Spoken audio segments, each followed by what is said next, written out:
Hi guys, how are you doing? Welcome back to the channel. My name is Neil. Today we are checking out preamp pedals. It's a new craze, it's a new thing. The guitar world has really been blessed lately with tons of preamp pedals that are absolutely awesome. Some affordable, some more boutiquey, but they're really taking off now. People are wanting smaller fly rigs, and I think they're a great idea. In this video, we're going to check a few preamp pedals out that I have, and we're going to see which one we think are best for metal.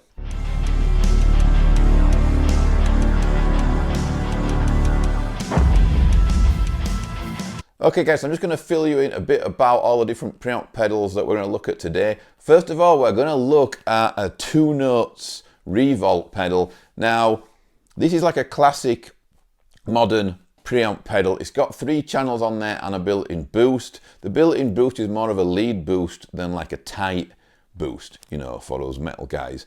It's more of a lead boost for the rock guys that want to bring up their tone when they go into a lead solo or something in a mix. It's not really for tightening up the tone, in my opinion. You can come out of it if you want and record direct or go straight into a desk because it has an emulated output. It's a pretty good pedal, but it's very dry, you know. I think it will work well recording. I think it excels in a mix if you're gonna use it recording, because I think it's so dry sounding and so raw that that's why it will work in a mix and pop in a mix rather than as a standalone tone, you know. The other pedal we're going to take a look at is my Driftwood Purple Nightmare preamp pedal. That's got 2 tubes in. The TwoNotes ReVolt pedal has got 1 tube in.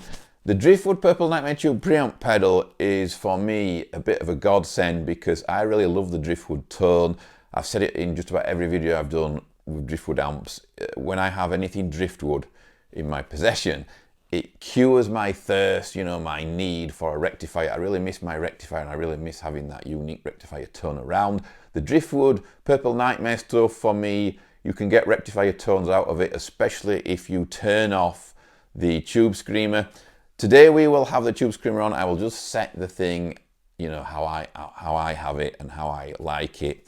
And like I said, it's got 2 tubes in. There is no clean on there, but you can get tons of different tones. There's switches on there. There's a sizzle switch that can brighten the tone. It's got 3 different stages in it. There's 2 different gain stages in the preamp. There's a high gain and a low gain, and then you've got the Tube Screamer built in as well. So it's a really cool thing. You can't record direct from the Driftwood Purple Nightmare pedal, but what you can do is you can power a cab.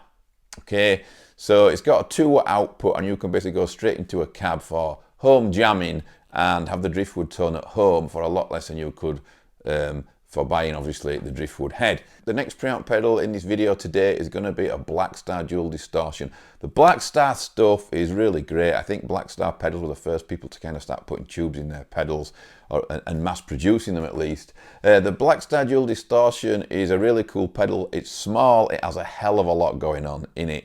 So it is 2 foot switches, and on each foot switch you kind of have 2 different voicings. The EQ is shared. It's got an ISF, which most Blackstar amps have on them.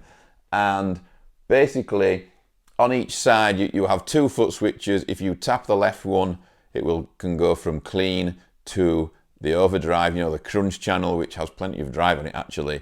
And on the right-hand side is another foot switch, and if you hit that, you can hit OD1. If you hit it again, you can hit OD2. So you basically, in my opinion, it's like having a 4-channel preamp all in one little box. Again, the Blackstar dual distortion has emulated output, so you can go straight into a desk or straight into an interface and record with it. And it has something called cab rig, so you can store 3 different emulated cabs on there that you've set up yourself in the Architect software with different mics, different rooms, different cabs, all that kind of thing. You know, it's quite a complex pedal, there's quite a lot to it, and it's the cheapest pedal, most affordable pedal, should I say, in this demo today. A really cool piece of kit. Now, to make things fair, because obviously the Driftwood doesn't have an emulated output, and also because the emulated outputs are different on the Two-Notes ReVolt and the Blackstar dual distortion, we're going to go through